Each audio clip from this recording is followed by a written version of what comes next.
হাসপাতালে না? আচ্ছা, এই যে বাচ্চা নর্মাল করছিলেন? হ্যাঁ, নর্মাল করছিলেন না? নর্মালে মায়ের ব্যথা উঠছে কখন থেকে?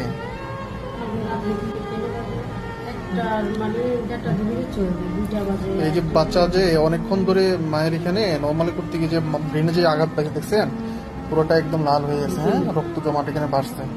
হ্যাঁ, এই যে অনেকক্ষণ ধরে যে মায়ের প্রেশার ছিল, বাচ্চার মাথা আটকায় ছিল এবং বাচ্চা জন্মগ্রহণ করছে 2টা বাজে, এখন পর্যন্ত এখন প্রায় 6:30 বাজে, এখন পর্যন্ত সে কান্না করে নাই। কেমন? তাহলে বাচ্চার কন্ডিশন তো খুবই খারাপ কন্ডিশন আছে। হ্যাঁ, এবং তার খিচুড়ির মতো এখনো ভাব রয়ে গেছে। এসব বাচ্চা তো ভবিষ্যৎ খুব খারাপ হয়। এখন হ্যাঁ, সিজার করে ফেলতে হয় আপনার। আর সবচেয়ে বড় বিষয় হলো যে বিয়ের পর প্রায় 14 বছর পর বেবিটা হয়েছে, তাই না? তো যেহেতু এত একটা ভ্যালুয়েবল একটা চাইল্ড, এত ইম্পর্টেন্ট একটা চাইল্ড, একে তো এতক্ষণ দীর্ঘক্ষণ সময় ধরে যে আপনাদের নর্মালি ট্রায়াল করছেন, হ্যাঁ, এটা তো বাচ্চার উপর খুবই ব্যাড একটা ইমপ্যাক্ট করছে।